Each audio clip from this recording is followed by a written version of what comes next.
É nosso convidado em estúdio, o comentador da RTP, Ricardo Jorge Pinto. Ricardo, boa tarde. Olá, boa tarde. Por quanto mais tempo pode demorar este impasse? Já dura há mais de um mês, os serviços do Governo continuam fechados.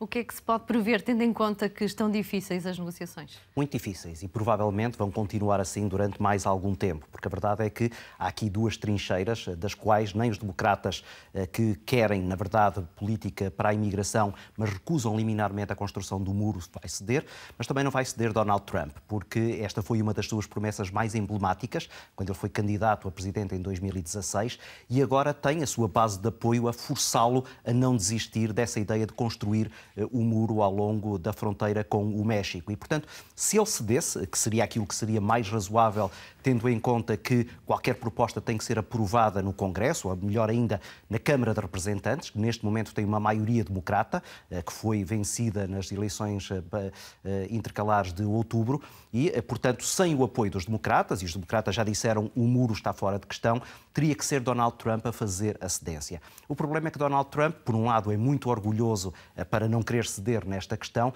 e, por outro lado, ele tem razões, e as razões é esta foi uma sua promessa eleitoral e ele quer cumprir essa promessa eleitoral. E há o receio por parte de Donald Trump que os cidadãos norte-americanos fiquem desiludidos, tendo em conta que é uma promessa eleitoral. É essa a base da teimosia do Presidente dos Estados Unidos? Essencialmente é.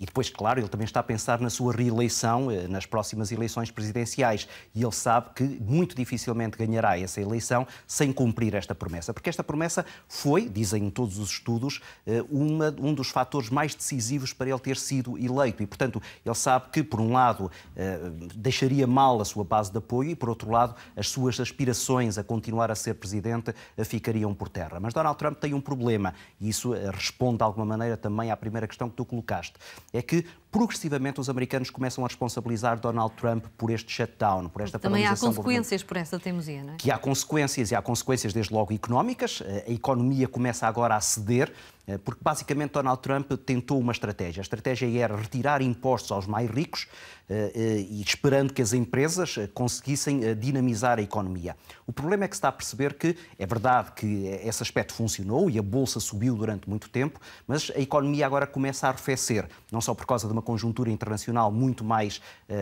imprópria, sobretudo por causa do que está a acontecer na China, mas também porque os americanos deixaram de ter capacidade de compra, porque os seus salários não estão a subir, o salário mínimo, que está em $7,50, já deveria ter subido, os democratas têm pedido isso várias vezes, Donald Trump não cede, e as pessoas começam a deixar de ter capacidade para comprar. Este shutdown, que afeta já cerca de 800 mil pessoas, e portanto é muita família que é aqui afetada, começa também a ter consequências gravosas do ponto de vista económico e também do ponto de vista político. A verdade é que os americanos começam a compreender que Donald Trump é demasiado intransigente em algumas questões e, portanto, começam-lhe a retirar apoio e isso, a partir de agora, vai começar a dificultar-lhe muito a vida.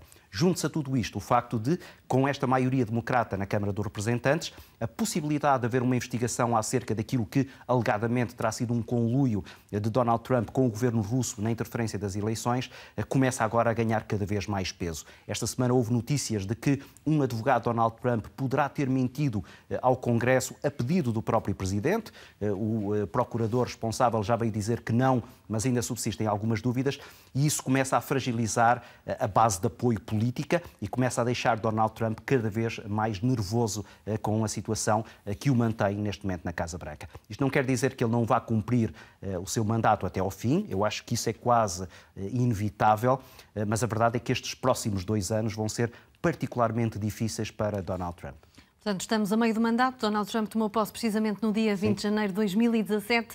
Estes últimos assuntos marcam os 2 anos de Donald Trump à frente dos Estados Unidos? Sim, vai haver um antes e um depois destas eleições intercalares em outubro de 2018. A partir de agora, o clima político é-lhe muito mais desfavorável, com uma maioria democrata na Câmara dos Representantes, tudo lhe vai ser mais difícil de aprovar e, por outro lado, há uma conjuntura económica que agora já lhe começa também a ser desfavorável em termos de popularidade, porque até agora a economia tinha respondido muito bem, nos últimos meses começou a inverter a sua tendência e nós sabemos que a economia é absolutamente essencial para marcar a imagem política de um presidente.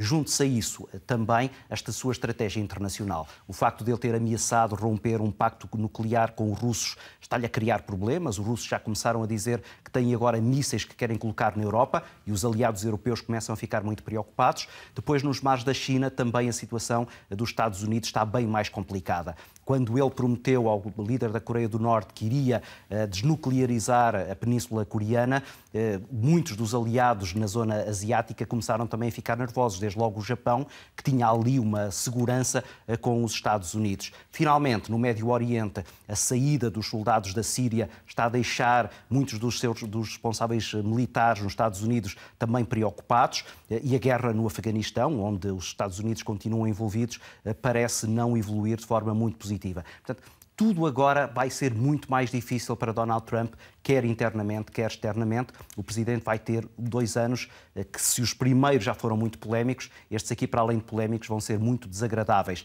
E nós sabemos que Donald Trump não gosta de lidar com aquilo que não lhe é favorável em termos de imagem.